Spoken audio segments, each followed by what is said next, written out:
విశ్వవిద్యాలయ సంస్థల్లో మనము విద్యార్థి ఉద్యమాలను చూసాం.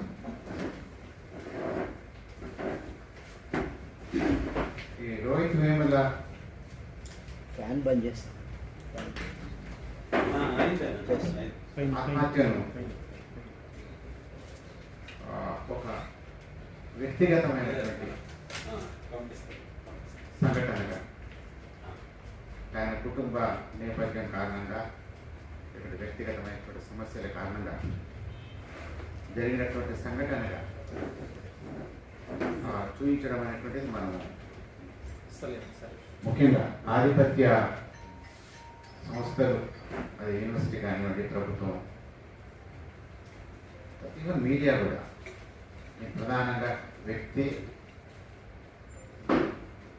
సంఘటన కేంద్రమైనటువంటి విషయంగా చూపించడం జరుగుతుంది. దాదాపు అన్ని సంక్షోభాలను ముఖ్యంగా ఈ న్యాయ ఉదారవాద నేపథ్యం వచ్చినట్టు అది రైతాంగ వర్గంలో కానివ్వండి, చేనేత రంగంలో కానివ్వండి, మన 1990 ప్రాంతంలో విపరీతంగా ఆత్మహత్యలు, ఆకలించాలు జరిగాయి. వాటికి కూడా ప్రభుత్వ రెస్పాన్స్ అవుతుంది, ఆఫీషియల్ రెస్పాన్స్ అవుతుందో అది ఇది వ్యక్తి సమస్యల వల్ల జరిగినటువంటిది. యాక్చువల్గా ఒక జిల్లా కలెక్టర్ ఆ రోజు సమగ్ర ఆంధ్రప్రదేశ్ రాష్ట్రంలో ఒక జిల్లా కలెక్టర్ ఒక రైతు చనిపోతే జీర్ణం కాక చనిపోయింది. ఈ డైట్ బికాస్ ఆఫ్ ఇండైజెషన్. బహుశా జ్ఞాపకం ఉండే ఉంటుంది. అంటే అంత అమానుషమైనటువంటి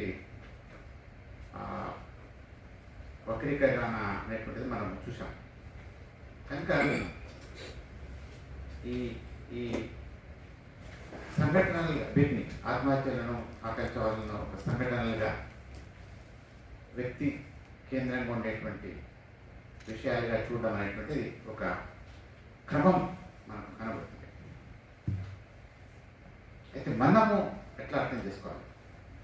ఒక సంఘటన, 2 సంఘటనలు జరిగితే ఓకే, వ్యక్తి కారణాల వల్ల, వ్యక్తిగత కారణాల వల్ల జరిగిందని అనుకోవచ్చు.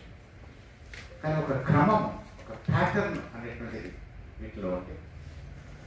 ముఖ్యంగా సామాజిక శాస్త్ర అధ్యయనం చేసేటువంటి వాళ్ళు నిలబడి చూడాలి అసలు ఎందుకు జరుగుతుంది, why there is a pattern. ఈ క్రమం వెనుక ఉన్నటువంటి ఒక నిర్మాణాత్మకమైనటువంటి అంశానికి, స్ట్రక్చరల్ కారణానికి ఏ రకమైనటువంటి ప్రాసెసెస్ వల్ల ఈ సంఘటనలు అవుతుంది, ఇది చూడాల్సినట్టు వస్తుంది. కనుక ఈరోజు సంక్షోభము రైతాంగ వ్యవసాయ రంగంలోనే, లేకపోతే చేనేత రంగంలో కావాలి, అత్యుత్తమైనటువంటి జ్ఞాన కేంద్రాలు విశ్వవిద్యాలయాలు కూడా గత 10-15 సంవత్సరాలు విపరీతమైనటువంటి సంక్షోభాన్ని మనం చూస్తున్నాం. మిత్రులు అన్నట్టుగా కేంద్రీయ విశ్వవిద్యాలయాలు, ఐఐటి లాంటి సంస్థలు ఓకే ఈ సంఘటనలకు కేంద్రాలు కావాలి. హైదరాబాద్ యూనివర్సిటీలో అంతకుముందు సెంట్రల్ అనేటువంటి ఒక సైన్స్ విద్యార్థి రోహిత్ వేముల ఒక సంఘటన కాదు, అంతకుముందు ఎన్నో మిత్రులు వాళ్ళ సెషన్స్లో వీటినన్నింటినీ డీటెయిల్గా విశ్లేషిస్తారు. అంతకుముందు జరిగిన ప్రతి ఇంతటితో ఆగేది కూడా కాదు. ఎందుకంటే దీనికి వెనుక ఉన్నటువంటి, దీనికి అండర్లైనింగ్గా ఉండేటువంటి నిర్మాణాత్మక కారణాలు ఏదైనా అవి ఇంకా కొనసాగుతున్నాయి. కనుక ఈరోజు మనము విశ్వవిద్యాలయము అనేటువంటి కాన్సెప్టే చాలా డీప్ క్రైసిస్లో ఉంది. మన భారతదేశంలో కాదు, అంతర్జాతీయంగా. అసలు విశ్వవిద్యాలయం అనేటువంటి భావన యొక్క నిగూఢమైనటువంటి తాత్విక, చారిత్రక అర్థం ఏంటి? అసలు విశ్వవిద్యాలయం ఎందుకు? ప్రాచీన కాలం ఉండేది, ప్లాటో అకాడమీ అని ఉండేది. ఓకే, అదేవిధంగా భారతదేశంలో నలంద, తక్షశిల, ఆ నలంద పేరు మీద ఒక విశ్వవిద్యాలయం మళ్ళా నూతనంగా విపరీతమైనటువంటి ఫండింగ్తో తిరిగి మనకు బీహార్లో దాన్ని పునర్జీవించేటువంటి ప్రయత్నం చేశారు కేంద్ర ప్రభుత్వం. కేంద్ర ప్రభుత్వం కాదు, మిగతా దేశాల ప్రభుత్వాలతో కలిసి. కానీ మనం మాట్లాడుతున్నటువంటి విశ్వవిద్యాలయం ఈ ప్రాచీన మధ్య విశ్వవిద్యాలయం కాదు. ఆధునిక కాలంలో మనకు పోస్ట్ ఎన్లైటన్మెంట్ పీరియడ్ ఒక కొత్త అర్థంతో విశ్వవిద్యాలయం అనేటువంటి సంస్థ కొత్త భావంతో కొత్త అర్థంతో విశ్వవిద్యాలయం అనేటువంటి సంస్థ మనం చూస్తాం. కానీ ఈరోజు మనం మాట్లాడుకునే విశ్వవిద్యాలయం అనే భావన ఆధునికత అనేటువంటి భావన, మోడర్నిటీ అనేటువంటి భావనకు అనుబంధంగా ఉన్నటువంటి విషయం. ఆధునిక జీవితం ఏ రకంగా ఉండాలి, అది కీలకమైన ప్రశ్న. మనకు తెలుసు మధ్యయుగాల్లో మానవుని జీవితాన్ని అతి ప్రధానంగా ఇన్ఫ్లుయెన్స్ చేసినటువంటి సంస్థ చర్చ్. యూరోపియన్ కాంటెక్స్ట్ చర్చుకు అనుబంధంగానే ఒక రకంగా ఆధీనంగానే ఉండి రాజు కూడా పాలన చేయాలి. ఈ రాజు చర్చు ఈ ఆధిపత్య సంబంధం ఏంటో దానికి వ్యతిరేకంగా ఎన్నో రకాలైనటువంటి భావాలు ట్రెండ్స్ మనకు యూరోప్లో. చర్చ యొక్క ప్రధానమైనటువంటి ప్రాపంచిక దృక్పథం ఏంటి అంటే భూమి దేవుని సృష్టిలో చాలా ప్రధానమైనది. అంటే భూమి కేంద్రంగానే అన్నీ తిరుగుతున్నాయి, సూర్యుడు కూడా తిరుగుతున్నాడు. దాని భూకేంద్ర సిద్ధాంతం అంట. ఒక క్రిస్టియన్ థియలాజికల్ అండర్స్టాండింగ్ ఒక హైరార్కికల్ విశ్వానికి సంబంధించిన సూత్రాలు, తర్వాత దేవుని భావనకు సంబంధించిన సూత్రాలు, డివైన్ లాస్, దానికి అనుబంధంగా హ్యూమన్ లాస్, దానికి లోబడే ఈ ప్రపంచానికి సంబంధించినటువంటి రాజకీయ సామాజిక సంబంధించినటువంటి సూత్రాలు ఉండాలి అనేటువంటి సూత్రీకరణ. కానీ కుల వ్యవస్థలనే కాదు, ఈ వర్ణ కుల వ్యవస్థలనే కాదు, ఈ క్రమానుగత శ్రేణి. ఈవెన్ ఈ మెడివల్ యూరోపియన్ ఫిలాసఫీలో కూడా క్రమానుగత శ్రేణి, దేవుని సృష్టి క్రమానుగతంగా ఉంది. దీన్ని మౌలికంగా ప్రశ్నించినటువంటి వాళ్ళు మనకు తెలుసు, కోపర్నికస్, గెలీలియో లాంటి వాళ్ళు. భూమి కేంద్రంగా లేదు, సూర్యుడి కేంద్రంగా ఉంది. సూర్య కేంద్రంగానే ఇది మొత్తం జరుగుతుంది. ఈ మొత్తము స్థిరంగా లేదు. అంటే చర్చ యొక్క భావనలో ఏంటి, ప్రతిదీ అది ఉన్నటువంటి స్థితిలోనే ఉంటుంది. దాన్ని అరిస్టాటిల్ లా ఆఫ్ ఇనర్షియా అన్నది. కనుక చలన రాహిత్యం అనేటువంటిది ఘనీభవించినటువంటి స్థితి అనేటువంటి ఇనర్షియా ఏదైతే అది దేవుని సృష్టిలో ఉన్నటువంటి సూత్రం. ఈ కొత్త సిద్ధాంతాలు లేదు, ప్రతిదీ చలనంలో ఉంది. బయట నుండి శక్తి ఏదన్నా దాన్ని అప్లై అయినప్పుడే చలనం వస్తుంది. చలనం సహజమైంది, తర్వాత భూమి కేంద్రంగా లేదు. అంటే ఇది మిడివల్ క్రిస్టియన్ థియలాజికల్ కాస్మాలజీ ఏదో విశ్వ దర్శనం ఏదో అది రకరకాల రూపాలు ప్రశ్నింపబడింది. అంటే మనం ఈ ఆధునికత అనేది ఏదో దాన్ని అక్కడ ట్రేస్ చేస్తాం. అంటే మధ్యయుగంలో ఉండేటువంటి బలమైనటువంటి అభిప్రాయాలు, ఏ అభిప్రాయాలు ఏ తాత్విక దృష్టిపై అయితే సామాజిక రాజకీయ విత్తనం అనేటువంటి ప్రసంగపడుతుంది, దాన్ని ప్రశ్నించుకుంది. ఈ క్రమంలోనే ఇది చాలా పెద్ద చరిత్ర, తూకి ఒక అవగాహన కొరకు. అంటే ఈరోజు మనం యూనివర్సిటీ అంటే ఏదో ఎంఏలు బిఏలు డిగ్రీలు వస్తాయి, ఉద్యోగాలు వస్తాయని మనకు యూనివర్సిటీ బది ఉద్యోగం వస్తుంది, మంచి ఉద్యోగం, కొన్ని స్కిల్స్ వస్తాయి, ఉద్యోగం వస్తుంది, అది మనకు. కానీ దేంట్లో ఒక సుదీర్ఘమైనటువంటి తాత్విక ఆలోచన, ఒక ప్రత్యామ్నాయటువంటి జీవిత దర్శనం అనేటువంటి ఉంది అనేటువంటి విషయాన్ని మనము పరిగణలో తీసుకుంటే దీని ఇంపార్టెన్స్ ఏందో మనకు తెలుస్తుంది. చైతన్యం అనేటువంటి సమాజంలో ఒక యూనివర్సిటీని చూసే పద్ధతి ఏంటి, ఆ చారిత్రక అవగాహన ఉన్నవాళ్ళు. మామూలుగా మన లాంటి తెలంగాణ లాంటి బ్యాక్వర్డ్ తెలంగాణ ఉద్యోగంలో మనం చూసాం, మా విద్యార్థులు ప్రతిసారి వచ్చి వీ వాంట్ జస్టిస్ అని. ఇవాళ పొలిటికల్ సైన్స్ విద్యార్థులు అలాంటి జస్టిస్ అంటే ఏంది అంటే, సార్ మార్కులు ఫస్ట్ క్లాస్ మార్కులు మాకు రాలేదు, ఫస్ట్ క్లాస్ మార్కులు ఇవ్వరు అంటే డెనైడ్, వీఆర్ డెనైడ్లో ఫస్ట్ క్లాస్ మాకు ఇస్తే జస్టిస్ అని. అంటే మాకు చాలా పదాలకు అర్థమే తెలియకుండా వాడడం అనేటువంటిది బయట కాదు, యూనివర్సిటీలో జరుగుతుంది. కనుక మనకి ఫ్రెంచ్ ఎన్లైట్మెంట్ తర్వాత యూరోప్లో ఒక కొత్త సామాజిక దర్శనం మనకి కనబడుతుంది. సమాజం అనేటువంటిది మానవ సంబంధాలు రేషనాలిటీ పైన, హేతు పైన ఉండాలి. ఆలోచన కొత్తదే కాదు, అది ప్రాచీన గ్రీకుల్లో కూడా, ప్లాటోలో కూడా ఆలోచన ఉంది. కనుక మంచి సమాజం అంటే హేతువుపై ఆధారపడినటువంటి, హేతు అంటే ఏంటి? శాస్త్రీయంగా ఏదైతే స్థాపింపబడి నిజమని నిరూపబడుతుందో ఆ నిర్మించేటువంటి అక్రమాన్ని మనకు హేతు అంటాం. కనుక ప్రతి సమాజం ఒక దశ నుండి ఇంకో దశకు అభివృద్ధి చెందుతుంది. సో హేతు, అభివృద్ధి, ఇట్లా ఉండేటువంటి క్రమం. ఇదే క్రమంలో ఈ హేతుబద్ధంగా సమాజాన్ని, ప్రకృతిని అర్థం చేసుకోవడానికి ఒక సంస్థ కావాలి. అక్కడి నుంచి పుట్టినటువంటి మోడర్న్ కాన్సెప్ట్ ఆఫ్ యూనివర్సిటీ.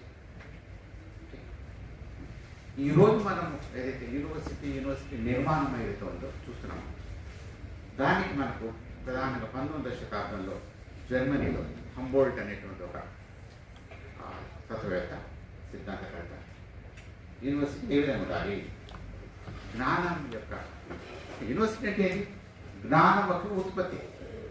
యూనివర్సిటీలోనే జ్ఞానం ఉత్పత్తి జరగాల్సిన అవసరం లేదు. కాబట్టి యూనివర్సిటీ అనేటువంటి ప్రత్యేకమైన నిర్మాణం ఉన్నట్టయితే జ్ఞానం ఉత్పత్తి నిరాటంకంగా జరిగే అవకాశం ఉంటుంది. కనుక ఆయన ఏమన్నాడు? యూనివర్సిటీ అనేటువంటి సంస్థలో భయం లేకుండా నిర్భయంగా అన్ని విషయాలను ప్రశ్నించి చర్చ చేసేటువంటి ఒక సంస్థ యూనివర్సిటీ అనేది. కనుక యూనివర్సిటీకి ఉండే లక్ష్యాలు ఏంటి? ప్రతి దాన్ని ప్రశ్నించడం, దేన్ని ఉన్నట్టుగా తీసుకోకపోవడం.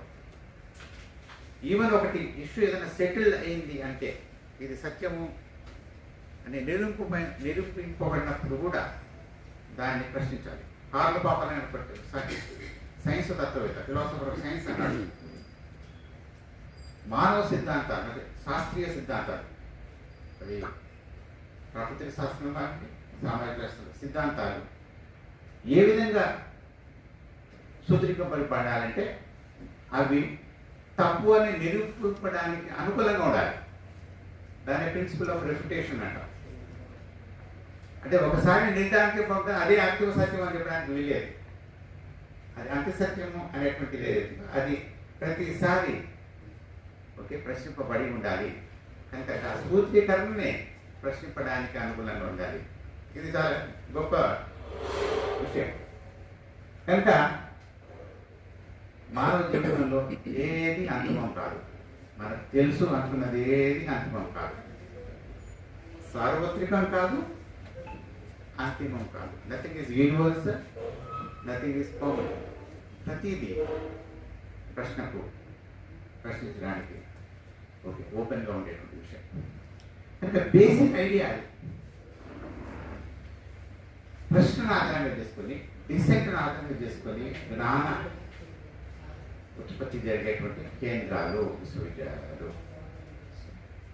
మరి విశ్వవిద్యాలయాలకు ప్రజలకు సంబంధం ఏంటి? డెమోస్ అన్న ఐడియా ఆఫ్ యూనివర్సిటీ, డెమోస్ ప్రజలు. మధ్యయుగాల్లో ప్రజలు ప్రధానం కాదు, రాజు కేంద్రంగా మొత్తం ప్రపంచము ఆలోచన అంతా జరిగింది. ప్రజా ఉద్యమాలు రావడం, ఫ్రెంచ్ రెవల్యూషన్ తర్వాత ఒక క్రమ పద్ధతిలో ప్రజలు చాలా ప్రధానము. చరిత్ర నిర్మాణం అనేటువంటిది ప్రజలు చేస్తారు. అంతవరకు చరిత్ర నిర్మాణం శ్రీశ్రీ చెప్పినట్టుగా రాజులు, రాజ కుటుంబాలు వాళ్ళ చరిత్రనే చెప్తారు. ప్రజల కేంద్రంగా మనం జ్ఞానాన్ని, జీవితాన్ని నిర్మించాలి. కనుక రెండో అతి ప్రధానమైనటువంటి ఐడియా అంటే యూనివర్సిటీలో ఈ విధంగా విమర్శనాత్మకంగా విచక్షణ ఆధారంగా చేసుకొని ఆలోచన చేసేటువంటి వ్యక్తులు తయారైతే వాళ్ళు బాధ్యతాయుతమైనటువంటి పౌరులుగా ఉంటారు. కనుక మంచి రాజ్యంలో బాధ్యత ఆలోచన చేసే బాధ్యతయుతంగా రెస్పాన్సిబుల్గా ఉండేటువంటి పౌరులు ఉన్నటువంటి రాజ్యము మంచి రాజ్యము అనేటువంటిది రెండో అసోసియేటెడ్ ఐడి. మూడవది మంచి సమాజం అంటే ఏంటి? ఒక న్యాయబద్ధమైన సమాజం. న్యాయం అంటే పెద్ద తీవ్రమైనటువంటి అభిప్రాయంతో కాదు, మినిమల్ కాన్సెప్ట్ ఆఫ్ జస్టిస్. సమాజంలో అందరినీ ఫేర్గా చూడటం, ఫేర్నెస్. న్యాయం అంటే అందరూ సమానం. ఏ సమాజంలో రాములు గారు నమ్మేటువంటి కమ్యూనిస్ట్ సమాజం కూడా అందరూ సమానంగా ఉండదు. ఎందుకంటే అసమానత్వం అనేటువంటిది రెండు అంశాలు. ఒక ప్రాకృతమైనటువంటి అందరికీ అన్ని ఎండోమెంట్స్ ఉండవు.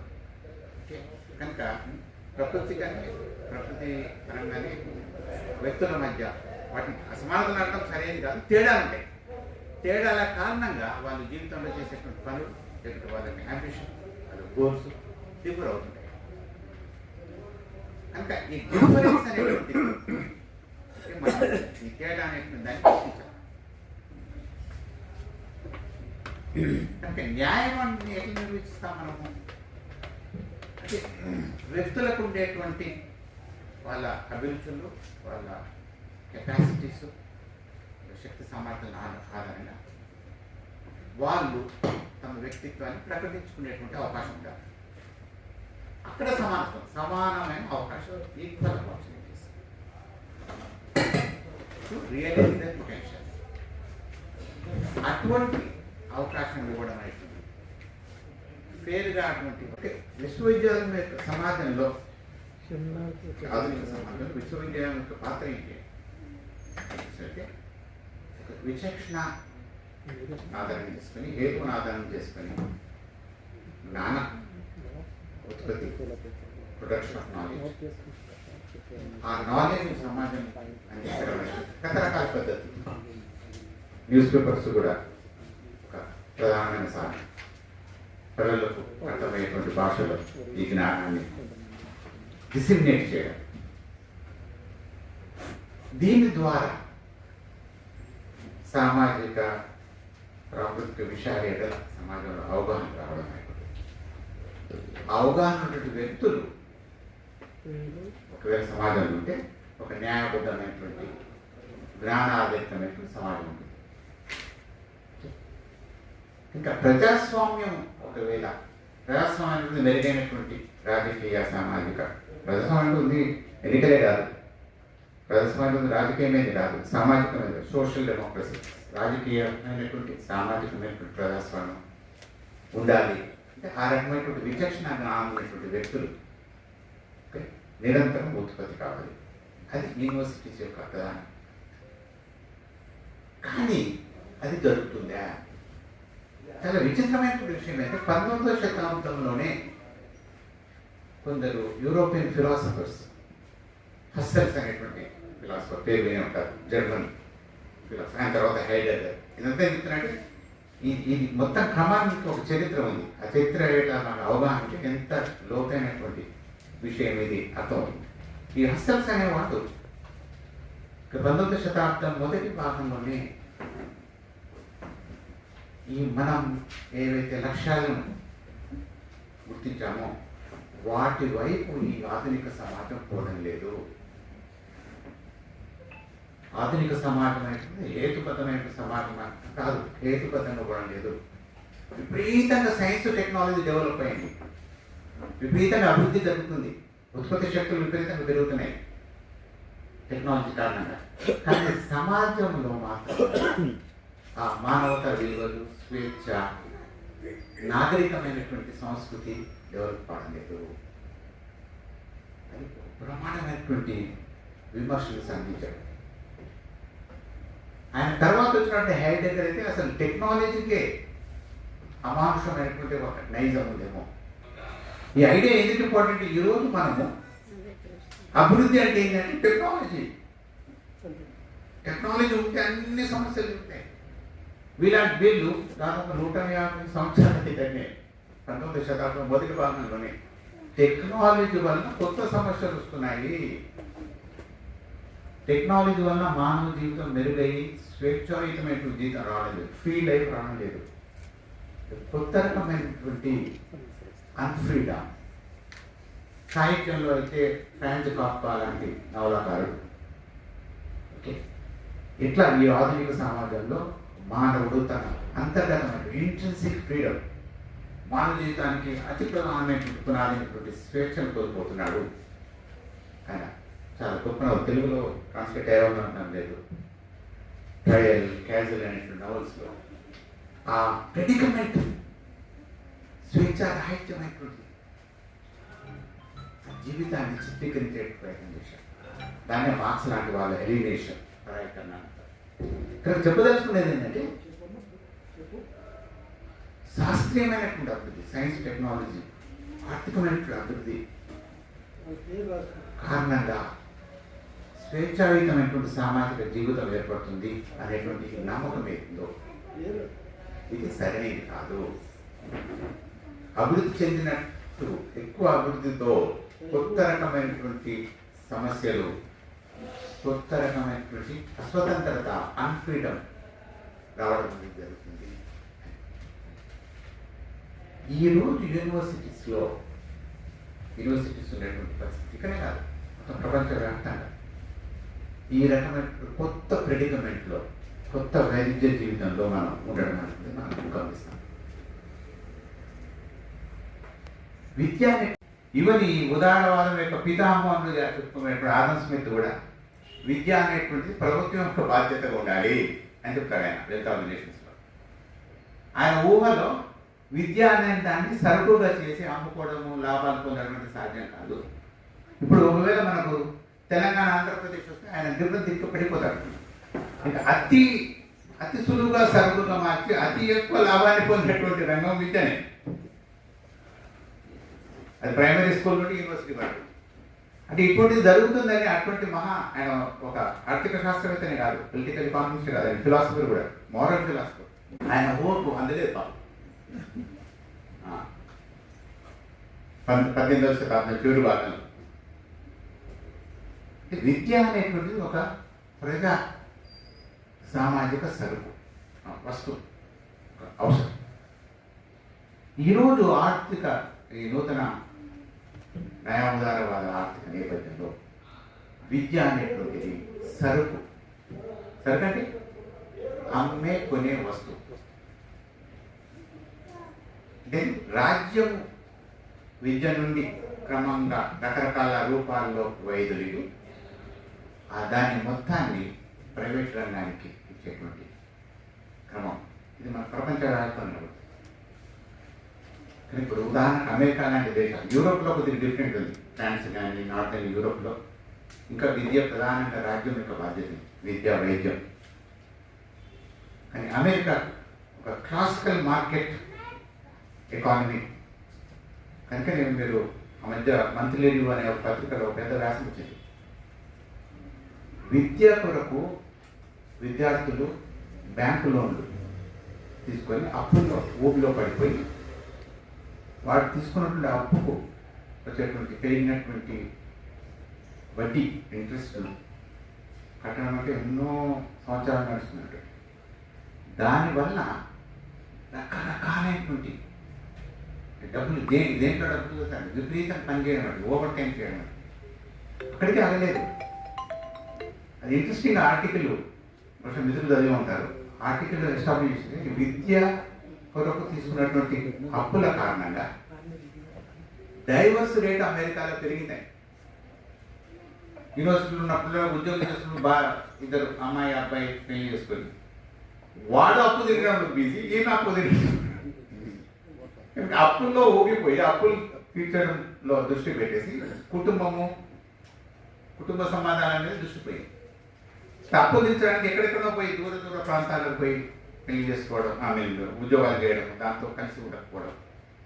చూడండి, విద్య ప్రైవేటీకరించబడ్డ కారణంగా ఓకే సామాజిక ప్రక్రియల్లో ఈవెన్ కుటుంబము, వ్యక్తి యొక్క జీవితం కూడా ఏ రకంగా డిమాలిష్ అవుతుంది అనేటువంటి మనకు అమెరికా చాలా క్లాసిక్ ఎగ్జాంపుల్. తర్వాత ప్రపంచం అంతా అమెరికా ఆదర్శంగా తీసుకుంది. దాన్ని ఒక సామాజిక శాస్త్రవేత్త మెక్డొనాల్డ్ ఎడ్యుకేషన్ అన్నాడు. McDonald is the model. ఇప్పుడు ఇండియా భారతదేశంలో గత కొన్ని దశాబ్దాలుగా భారతదేశ విద్యా విధానంలో విద్యా వ్యవస్థలో వచ్చిన మార్పులు చూస్తే మనం కూడా అటువైపు పోతున్నాము. కనుక విద్యను సరుకుగా మార్చడం ఇది నియో లిబరల్ నేపథ్యం. ఇది ముందు ఉంది. నియో లిబరల్ నయా ఉదారవాద నేపథ్యం తీవ్రంగా కలిగింది. నయా ఉదారవాదం అంటే ఏంటి? మినిమల్గా ప్రతి అంశాన్ని మార్కెట్ నిర్ణయించడం అంటే సరైనటువంటి, ఇంకా మార్కెట్ వదిలిపెట్టాలి. ఇది కొత్త ఐడియా కాదు. ఆదమ్ స్మిత్ కూడా అన్నాడు మార్కెట్ ఒక రేషనల్ సంస్థ. ఓకే, అక్కడ కొనేవాళ్ళు అమ్మేవాళ్ళు వాళ్ళు దేని కారణంగా వాళ్ళు వస్తున్నారు అంటే సెల్ఫ్ ఇంట్రెస్ట్. అమ్మేవాడు ఎక్కువ లాభం పొందడానికి, కొనేవాడు మంచి సరుకును కొనుక్కోవడానికి. కానీ ఆయన బ్రీవర్, బుచ్చర్, బేకర్ అన్నాడు ఆదమ్ స్మిత్.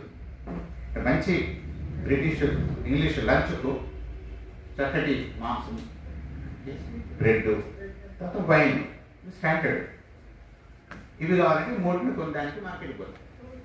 కనుక ఈ మూడింటిని అమ్మేటువంటి ఓకే వైన్ తయారు చేసేవాడు, బ్రెడ్ తయారు చేసేవాడు, తర్వాత ఈ మీట్ తయారు ఇచ్చేవాడు అమ్మేవాడు వాళ్ళు వస్తారు. వాడు స్వార్థంతోనే వస్తారు. కానీ స్వార్థపరుడు కనుక స్వార్థానికి రెండు అంశాలు ఉన్నాయి. ఒకటి లాభం ఎక్కువ పొందాలి, రెండవది ఈ కొనేవాడు మళ్ళీ మళ్ళీ నా దగ్గరికి రావాలి, మళ్ళీ మళ్ళీ నీ దగ్గరికి రావాలి అంటే మంచి నాణ్యత ఉన్నటువంటి సరుకు నమ్మాలి. కానీ అనేవాడు మార్కెట్ చాలా రేషనల్, హేతుబద్ధమైనటువంటి సంస్థ. ఎందుకంటే ప్రతి ఒక్కడు తన ఇచ్చతో సెల్ఫ్ ఇంట్రెస్ట్తో మోటివేట్ అయ్యి వచ్చినప్పటికీ దాని యొక్క ఫైనల్ రిజల్ట్ ఏంటంటే సమాజానికి మంచి జరుగుతుంది. Look at the construction. మీరు పోయి మార్కెట్ వాళ్ళకి పోయి నాకు మంచి భోజనం కొరకు నువ్వు చేస్తున్నావు అంటే లేదు సార్ నా కొరకు చేసుకుంటున్నా, కాకపోతే నువ్వు మళ్ళీ రేపు రావాలంటాడు హోటల్ వాడు. మళ్ళీ మళ్ళీ మీరు రావాలంటే రకరకాలైనటువంటి పద్ధతుల్లో అట్రాక్ట్ చేస్తారు. కనుక ఆదమ్ స్మిత్ కూడా 18వ శతాబ్దం చివరి భాగంలో మార్కెట్ ఎకానమీ అనేది నేచురల్, ప్రకృతి సిద్ధమైంది, తర్వాత హేతుబద్ధమైంది అనేటువంటి ఒకే వివరణ ఇచ్చారు. కానీ ఈ రోజు మనం చూస్తున్నటువంటి అంత వివరణ ఇచ్చినా కూడా ఆయన రాజ్యం బాధ్యత విద్య అన్నాడు. ఎందుకంటే అది కమాడిటీ కాదు, సోషల్ గుడ్. కానీ ఈరోజు ఈ నయా ఉదారవాద నేపథ్యంలో ప్రతిదీ సరుకుగా మార్చబడడం అనేటువంటిది మనం చూస్తాం. కనుక మార్కెటే సరైనటువంటి నిర్ణేత. ఏది మంచిది, ఏది చెడ్డది, ఏది అవసరం, ఏది కాదు అనేటువంటిది నిర్ణయించేటువంటి శక్తి రాజ్యం లేదు, మార్కెట్ ఉంది. రాజ్యం అంటే ఏంది? కరప్షన్, నెపోటిజం, అసమర్థత, ఇన్ఎఫిషియన్సీ. మార్కెట్కి ఎఫిషియన్సీ ఉంది. ప్రైవేట్ మార్కెట్కు, ప్రైవేట్ రంగానికి ఎఫిషియన్సీ, ప్రొడక్టివిటీ, కొత్తదనాన్ని ఆహ్వానించేటువంటి లక్షణం. అదాని అంబానికి కొత్తదనాన్ని ఆహ్వానించేటువంటి లక్షణం లేదు. సిగరెట్కు మెల్లగా నిర్ణయం తీసుకుంటూ ఉంటాడు. కానీ 19వ శతాబ్దంలోనే హస్సల్స్ లాంటి వాడు కొత్తదాని పేరుతో మానవ జీవితాన్ని పూర్తిగా మెకనైజ్ చేసేసి యాంత్రీకరించేస్తున్నారు. ఆ వైపు చూడడం లేదు మనం. కనుక ఈ నేపథ్యంలో రాజ్యానికి, పౌరునికి న్యాయానికి ఉండేటువంటి ఈ మౌలికమైనటువంటి సంబంధంలో జరిగినటువంటి మౌలికమైనటువంటి డిస్టర్బెన్స్ నేపథ్యంలో మనం భారతదేశంలో ఉన్నటువంటి విద్యా విధానము, విద్యా వ్యవస్థ అంటే రోహిత్ వేముల యొక్క ఆత్మహత్యలు మనం అర్థం చేసుకోవాలంటే ఈ తాత్విక చారిత్రక నేపథ్యం అనేది ఉపయోగపడుతుంది. భారతదేశంలో ఆధునిక విశ్వవిద్యాలయాన్ని చారిత్రకంగా మనం అర్థం చేసుకోవాలి. అంటే ఈరోజు మనం ఎక్కడున్నాము, మనలో చాలా తప్పుడు అభిప్రాయాలు. స్వతంత్రం వచ్చిన తర్వాత భారత రాజ్యం అందరినీ విద్యావంతులు చేయాలి అనుకుంటున్నాం మనం. కృష్ణకుమార్ అనేటువంటి విద్యావేత్త, ఎడ్యుకేషనిస్ట్, ఆయన తన పుస్తకంలో నెహ్రూత్వానికి భారత సమాజాన్ని విద్యావంతులు చేసేటువంటి ఎజెండానే లేదు అని అంటున్నాను. అది నేను అనేది కాదు, భారత విద్యా విధానాన్ని చాలా సుదీర్ఘకాలం అధ్యయనం చేసినటువంటి ఒక సామాజిక శాస్త్రవేత్త చెప్పినటువంటి విషయం. కనుక భారతదేశంలో విద్యా వ్యవస్థ, ఈ విశ్వవిద్యాలయం ఎట్లా డెవలప్ అయింది అనే దాన్ని ఒక సూచన మనం చూసుకుంటే మనం ఇప్పుడు ఎక్కడ ఉన్నాము అనేటువంటిది అర్థమవుతుంది. నాకు తెలుసు మొట్టమొదటి విశ్వవిద్యాలయాలు 3, కలకత్తా, బాంబే, మద్రాస్. బ్రిటిష్ వాడు చెప్పినప్పటికీ వైట్ మ్యాన్స్ బర్డన్, తెల్లవాడి బరువు ఇక్కడ మోసి మిమ్మల్ని అంత జ్ఞానవంతులు చేసి మిమ్మల్ని మీరు పరిపాలించుకోవడం. ఎందుకు వచ్చినావు నువ్వు కంటే, లేదు నేను మిమ్మల్ని దోపిడీ చేయడానికి రాలేదు, మిమ్మల్ని మీరు పరిపాలించుకునేటట్టుగా చేయడానికి వచ్చాను. దోపిడీదారుడు ఎప్పుడు మేము దోపిడీ చేయడానికి వచ్చినా లేదు, మీకు మంచి అవకాశాలను, సౌకర్యాలను, మంచి బోధన ఇవ్వడానికి, ప్రైవేట్ స్కూల్ వాడికి మంచి విద్యను ఇవ్వడానికి నేను స్కూల్ పెట్టినా. మనము కొద్దిగా తెలివిగా ఎందుకు ఇంత ఫీజు పెడుతున్నాం అంటే, నీకు ఎంత మంచి విద్య ఇవ్వాలంటే అంత ఫీజు ఎక్కువ తీసుకోవాలి, నేను తక్కువ ఫీజు తీసుకొని ఎట్లా మంచి విద్య చేస్తాను. ఇది లాజిక్. ఇంకా బ్రిటిష్ వాళ్ళు ఇక్కడ ఈ 3 యూనివర్సిటీస్ను ఒక స్థాపించడానికి ప్రధానమైన కారణం ఏంటి అంటే, ఇక్కడ పాలన సులభంగా జరగాలంటే ఇక్కడి వాళ్ళ యొక్క సహాయం కావాలి, స్కిల్స్ ఉన్నటువంటి వాళ్ళని తయారు చేయాలి. అటు 2 పనులు చేశాడు. ఒకటి, చాలా సుదీర్ఘంగా, చాలా విస్తృతంగా భారత సమాజాన్ని అధ్యయనం చేశాడు. ఓకే, భారత సమాజానికి ఉండేటువంటి కీలకమైన అంశం ఏంది అని అడిగినప్పుడు జనరల్గా మానవ ఆలోచన ఎట్లుంటుందంటే, మనం ఏదైనా విషయాన్ని మనం చూసినప్పుడు మనము దీంతో రెట్లు ఫార్మర్ వచ్చాక మనమే బయటికి పోయామనుకోండి, మనం ఫస్ట్ అడిగి మనకు ఇతను ఎట్లా డిఫరెంట్, దాన్ని కాంట్రాస్టివ్, హెగెల్ కాంట్రాస్టివ్ డెఫినేషన్ అంటాడు. ఇది మానవ ఆలోచనలోనే ఒక ప్రిన్సిపల్గా ఉంటుంది. కనుక ప్రతిదాన్ని మనము ఆ పోల్స్తో కాంట్రాస్ట్ చేస్తూ చూస్తాం. బ్రిటిష్ వాడు ఇక్కడికి వచ్చి వీళ్ళని పాలించాలి, ఎట్లా డిఫరెంట్, మనలో ఎట్లా డిఫరెంట్, మనము హోమో ఈక్వాలికస్, మనమందరం సమానము, మన సమాజం సమానత్వం అనేటువంటి ప్రిన్సిపల్గా ఆధారపడింది. భారత సమాజం ఏంటి, హోమో హైరార్కికస్, అసమానమైనటువంటి తొంతరలుగా ఉండేటువంటి సమాజం. కనుక వాడు ముందు చెప్తున్నాడు, మనం బ్రిటిషు లేకపోతే యూరోపియన్కు, బ్రిటిషే కాదు, పోర్చుగీస్, డచ్, యూరోపియన్ కాలనిస్టులు ఎవరైతున్నారు, మనమంతా సమానత్వం ప్రిన్సిపల్ పైన ఆధారపడిన సమాజము. ఇది దొంతరలుగా ఉండడానికి కారణం ఏంటి అంటే వర్ణకుల వ్యవస్థ. కనుక భారత సమాజానికి అతి ప్రధానమైనటువంటి అంశం ఏంటి, సామాజిక లక్షణం ఏంటంటే వర్ణకుల వ్యవస్థ. దాంతో రకరకాల కులాల మీద స్టడీస్, ఎడ్గార్ థర్స్టన్ అనేవాడు south India, cost and tribes in south India అని దాదాపు 25-30 సంవత్సరాలు సౌత్ ఇండియాలో, తమిళనాడు, ఆంధ్ర, బ్రిటిష్ మద్రాస్ రెసిడెన్స్లో చాలా ప్రాంతాల్లో కలెక్టర్గా ఉండి కులాల మీద విపరీతమైనటువంటి 4 వాల్యూస్ ఇప్పటికీ అవైలబుల్ ఉన్నాయి, మనం రిప్రింట్ కూడా చేశాం. అదే కోల్ గ్రూప్ అనేవాడు north India, caste census, caste monographs, వ్యవసాయం పైన అధ్యయనాలు, ఇంతనే కాదు వేదాల యొక్క అధ్యయనం. మ్యాక్స్ మిల్లర్ చేసిన పని అది. మ్యాక్స్ మిల్లర్ జర్మన్ అయినప్పటికీ ఆక్స్ఫర్డ్ యూనివర్సిటీలో ట్రైన్ చేసి ఇండియాకి వచ్చాడు. భారతదేశంలో అతి ప్రధానమైన అంశం ఏంటంటే మత గ్రంథాలను అధ్యయనం చేయడం కోరికైతాడు. నేను చెప్పదలుచుకుంది ఏంటంటే కాంప్లెక్స్ పిక్చర్ ఆఫ్ ఇండియా భారత సమాజం మీద ఇవ్వడం అనేది జరిగింది. వాటిని ప్రజలకు నేర్పాలి అంటే ఇక్కడ యూనివర్సిటీస్ పెట్టాలి, వాళ్ళకి నేర్పాలి. కానీ ఆఫ్రికన్ కాంటెక్స్ట్లో సాతులు ఒక మాట అంటాడు, దీనికి lecture of the health forward రాస్తుంది, ముందు మాట రాస్తుంది. ఆఫ్రికాలో ఫ్రెంచ్ కలోనియలిజంలో ట్రైన్ అయిపోయినంత వాకింగ్ లైఫ్, నడుస్తున్న అబద్ధాలు.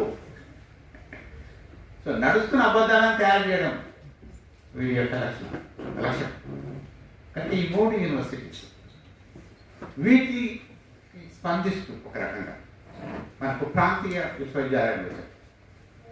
ఉదాహరణకు ఉస్మానియా యూనివర్సిటీ, 100 year old. దానికన్నా ముందు ఒక 3 సంవత్సరాల ముందు మైసూర్ యూనివర్సిటీ అంటే ప్రిన్సిపల్ స్టేట్స్లో యూనివర్సిటీస్ రావడం మీకు ఓకే మైసూర్ ఉస్మానియా లాంటి మైసూర్ యూనివర్సిటీలో ఇంగ్లీష్లోనే విద్యాభ్యాసం జరిగింది. ఇక్కడ మాత్రం ఉర్దూలో first university to have local language medium of instruction. అదేవిధంగా బిహెచ్యు ఏఎంఏ లాంటి యూనివర్సిటీస్ అంటే జాతీయ భావంతో వచ్చినటువంటి యూనివర్సిటీ అంటే 3 రకాలైనటువంటి యూనివర్సిటీస్ మనకి ప్రీ బ్రిటిష్ పీరియడ్లో కనబడతాయి. ఇక్కడ కాంటెస్టేషన్ బ్రిటిష్ భారతదేశాన్ని సిద్ధాంతీకరించి చరిత్రీకరించేటువంటి ప్రయత్నాలు ప్రత్యామ్నాయంగా వ్యతిరేకంగా విమర్శనాత్మకంగా కొంత చర్చ మనకు దానిలోకి కూడనటువంటి ఇప్పుడు సాధ్యం కాదు. స్వతంత్రం వచ్చిన తర్వాత 1947 తర్వాత ప్రభుత్వం యొక్క పాలసీ చూసినట్లయితే స్వతంత్రం వచ్చిన తర్వాత ఒక బ్రహ్మాండమైనటువంటి ప్రజాజాతీయ ఉద్యమం ప్రొట్రాక్టెడ్ మాస్ మూమెంట్. స్వతంత్రం అనేది గాంధీ నెహ్రూలు తీసుకొచ్చింది కాదు. రైతాంగ ఉద్యమాలు 19వ శతాబ్దం నుండి ట్రైబల్ ఉద్యమాలు, స్త్రీ ఉద్యమాలు, కింది కులాల ఉద్యమాలు, ఎన్నో రకాలైన ఉద్యమాలు కొంత జాతీయ ఉద్యమంలో భాగంగా వాటి కలిసిపోవడం విడిగా తమ యొక్క అస్తిత్వాన్ని కాపాడుకుంటూ వచ్చినటువంటి వీటి క్రమంలోనే సామాజిక మార్పు వచ్చినటువంటి సోషల్ రిఫార్మ్ ఉద్యమాలు.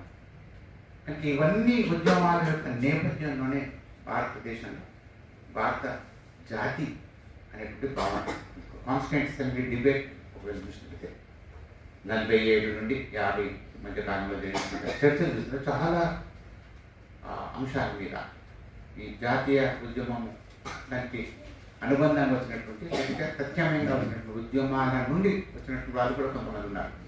ఉదాహరణకు బాబాసాహెబ్ అంబేద్కర్ వీళ్ళు చాలా విషయాలను ఈరోజు మనం ఏదైతే రాజ్యాంగాన్ని చూస్తున్నాం 50లో వచ్చినటువంటి రాజ్యాంగం దాని వెనక ఎంతో తీవ్రమైనటువంటి మేధో మదనం కంటెస్టేషన్ జరిగింది.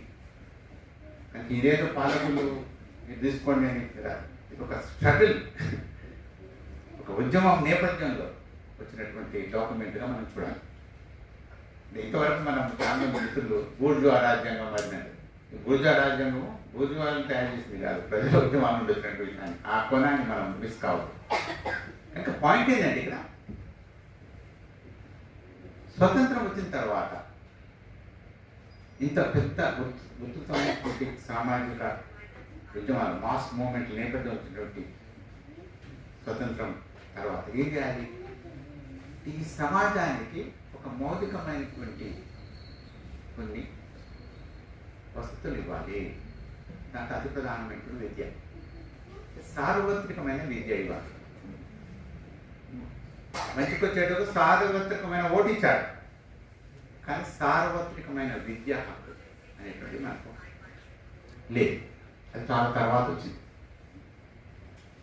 కనుక ఇక్కడ స్వతంత్రానంత రాజ్య వ్యవస్థకు ఈ దేశాన్ని విద్యావంతులుగా చేయడం అనేటువంటిది ఎజెండాలో లేదు, ప్రముఖమైనటువంటి అంశంగా లేదు. వీళ్ళు అడిగితే అవును మేము చేయాలనుకుంటున్నాము, స్లోగా చేస్తాము అనొచ్చు, అది వేరే విషయం. కనుక స్వతంత్ర అనంతరము విద్యా విధానాన్ని చూసినట్లయితే ప్రధానంగా వాళ్ళ దృష్టి ఏంటంటే వెనకబడినటువంటి దేశము, దాదాపుగా 200-300 సంవత్సరాలు వలసవాదంలో ఉన్నటువంటి దేశం కనుక ఆర్థికంగా అభివృద్ధి చెందించాలి. ఆర్థికంగా అభివృద్ధి చెందాలంటే ఏం కావాలి? Science technology. కనుక విశ్వవిద్యాలయాలపైన అదేవిధంగా సైన్స్ టెక్నాలజీ ఇన్స్టిట్యూషన్ పైన ఫోకస్, విపరీతమైన డబ్బులు. ఇప్పటికీ మీరు పేపర్లో చూస్తుంటారు, ఒక ఐఐటికి 3,000-4,000 కోట్లు ఇస్తారు. అది ఒక యూనివర్సిటీ అండి, పాలమూరు యూనివర్సిటీ అనుకోని 50 లక్షలు, 1 crore బడ్జెట్. అది మన ఉదాహరణకి ఈ మధ్య ముఖ్యమంత్రి ఉస్మానియా యూనివర్సిటీకి వచ్చి 100 కోట్లు దేనికి ఇచ్చినా అంటే భవనాలు నిర్మించినాడు. 1000 కోట్లు భవనాలు. అదే ఆల్రెడీ చాలా భవనాలు ఉన్నాయి, వాటిని ఉపయోగించడం లేదు. మీరు ఉస్మానియా యూనివర్సిటీ లోపలికి పోతే యూనివర్సిటీ ప్రొఫెసర్స్ క్వార్టర్స్ చాలా బ్రహ్మాండమైన క్వార్టర్స్, వాటిని కొద్దిగా రిపేర్ చేస్తే బ్రహ్మాండంగా హాస్టల్స్ కూడా నడపచ్చు. అవి పాడుపడుతున్నాయి. అసలు కావాల్సింది అది కాదు. ఉస్మానియా యూనివర్సిటీ శాంక్షన్ స్ట్రెంత్ ఎంత? 1250 నాకు తెలిసి రేటో వేరు. ఇప్పుడు 250 మంది ఎంతమంది ఉన్నారు permanent teachers? 330. Actual sanction post ఎంత? 1267. నేను రిటైర్ చాలా రోజులు కనుక 1267 ఉండాల్సినటువంటి ఫ్యాకల్టీ స్ట్రెంత్ 333 ఉన్నారు. మిగతా వాళ్ళని ఇది ఉస్మానియా కాదు, కాకతీయ యూనివర్సిటీ. ఉస్మానియా యూనివర్సిటీలో, కాకతీయ యూనివర్సిటీలో అంటే ఎగ్జాంపుల్ తీసుకున్నట్టు ఆంధ్ర యూనివర్సిటీలో చాలా డిపార్ట్మెంట్స్లో పర్మనెంట్ ప్రొఫెసర్స్ లేరు, పార్ట్ టైమర్స్. ఒక టీచరు తనకే భద్రత లేనప్పుడు విద్య ఇచ్చేవాడికి కొంత భద్రత ఉన్నాయి. రోజు రేపేమవుతుందో అనే అభద్రతలో ఉంటే అధ్యయనం చేయడము, పరిశోధన చేయడం అనేటువంటి లీగల్లీ యాక్టివిటీ. విశ్రాంతి ఉన్నవాడికే అంటే ఈ రోజు భోజనము రేపటి భోజనం గురించి ఆలోచన చేసేటువంటి యాంగ్జైటీ లేని వాడే సమాజం గురించి విస్తృతమైనటువంటి విషయాల గురించి ఆలోచన చేస్తారు. బేసిక్ అది. కనుక సమాజం మంచి కొరకు వీళ్ళకి భద్రత ఇవ్వాలి. అతి ఎక్కువ అభద్రత ఉన్నటువంటి పరిస్థితులు ఈరోజు విశ్వవిద్యాలయం. ముఖ్యమంత్రి వచ్చి 1000 కోట్లు బిల్డింగ్ల కొరకు ఇస్తున్నాను అంటున్నాడు, కానీ రిక్రూట్మెంట్ గురించి ఒక మాట మాట్లాడాలి. ఇది ఈ నయా ఉదారవాదం యొక్క మచ్చుతుంట. నయా ఉద్యమం ఏం జరుగుతుంది అనడానికి ఇదే కాదు. కనుక స్వతంత్ర అనంతరం జరిగినటువంటి విద్యా వ్యాప్తి దాంట్లో యూనివర్సిటీ యొక్క స్థానం ఏదైతుందో అది అంత అప్రిషియేటబుల్గా లేదు అనే విషయాన్ని మనం గమనించాలి. విస్తృతంగా యూనివర్సిటీస్ వచ్చేసాయి. ముఖ్యంగా ఎమర్జెన్సీ అనంతరం కొత్త యూనివర్సిటీలు కాకతీయ కానివ్వండి, నాగార్జున, అదేవిధంగా ఎస్వికే నాకు యూనివర్సిటీస్, ఇవి ఒక రకంగా 3వ 4వ తరం యూనివర్సిటీస్. వీటిని ఎందుకు అంటే ప్రాంతీయ ఉప ప్రాంతాల్లో ఉండేటువంటి ఆధిపత్య వర్గాలకు విద్య కావాలి. ఉస్మానియా యూనివర్సిటీ ఇంత విస్తృతమైనటువంటి బేస్కు అడ్రస్ చేయలేదు. కనుక కాకతీయ యూనివర్సిటీ వస్తుంది. 5వ దశలో మన అతి ముఖ్యమైనటువంటి ముఖ్యమంత్రి వైఎస్ రాజశేఖర్ ప్రతి పీజీ సెంటర్ను ఒక యూనివర్సిటీగా మార్చేశారు. మహబూబ్ నగర్, నిజామాబాద్. వాస్తవంలో మీరు అక్కడ పోయి చూస్తే అంటే యూనివర్సిటీ అని ఒక భావన ఉంటుంది. యూనివర్సిటీ అనే భావన ఒక ఆక్స్ఫోర్డ్, కేంబ్రిడ్జ్, లైడెన్ కాదు. మన దగ్గర ఉన్నటువంటి ఉస్మానియా ఒక యూనివర్సిటీ. చాలామంది పాత మిత్రులు ఉస్మానియాలో చదువుకున్న వాళ్ళకి అసలు మొదట నేను స్కూల్లో ఉన్నప్పుడు వచ్చి ఇటు యూనివర్సిటీలో చదవగలనా అని చాలామంది ఆశ్చర్యపడుతుంటారు. అయితే వాళ్ళని లోపల తీసుకుపోయి చూపించి లోపల ఏం లేదు మీరు అంటున్నది అని చెప్పాల్సి డొల్లు మొత్తం డొల్లు స్కెలిటన్ ఉందంటే. ఈ పీజీ సెంటర్స్ యూనివర్సిటీగా మారినటువంటి వేగనం పాలమూరు, నిజామాబాదు ఇవన్నీ లోకల్ యూనివర్సిటీ. యూనివర్సిటీ అంటే జ్ఞానానికి సంబంధించిన ప్రతి విభాగము ఉండాలి. బిహెచ్యు లాంటి బెనారస్ యూనివర్సిటీ పోతే జ్ఞానానికి ఉన్న ప్రతి విభాగం కాదు, అజ్ఞానికి ఉన్న ప్రతి విభాగం ఉంటుంది. పామిస్ట్రీ, న్యూమరాలజీ, ఆస్ట్రానమీ,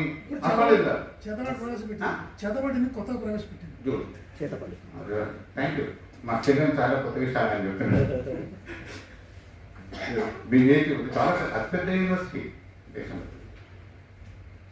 అంటే జ్ఞానం ఉన్నప్పుడు అజ్ఞానం కూడా ఉంటే అసలు పోల్చుకోవడం. మన హేగల్ చెప్పినట్టు కాంట్రాస్టివ్ డెఫినేషన్ కనుక పాయింట్ ఏంటంటే యూనివర్సిటీ ఉండేటువంటి ఆ అంతర్గతమైనటువంటి జ్ఞాన నిర్మాణం, structure of knowledge, production of knowledge, ఏ అవకాశాలు ఇక్కడ వీటిని యూనివర్సిటీగా చలామణి చేయడం అనుకుంటాం. ఈ 4వ దశలో మనకు న్యాయ ఉదారవాద నేపథ్యం అనేటువంటి దశ ఇస్తుందో దీనికి ఒక బ్యాక్గ్రౌండ్ మనకు దాదాపు 1980 చివరి భాగము 1990 నుండే మనకు ఆ బ్యాక్గ్రౌండ్ తయారు చేయడం కనబడుతుంది. చాలామంది సీనియర్ టీచర్స్ తెలుసు 1980 చివరి భాగం 90లో సెల్ఫ్ ఫైనాన్స్ కోర్సెస్ అని స్టార్ట్ చేశాను. అప్పుడు నేను ఉమెన్స్ కాలేజ్లో ఉన్నా. సో పిల్లలు అమ్మాయిలు ప్రొటెక్ట్ చేసారు, మాకు మేము ఫీజు పే చేయకుండా మాకు ఇవ్వరా, మాకు కూడా సెల్ఫ్ ఫైనాన్స్ కోర్సులో రిజర్వేషన్ కావాలని.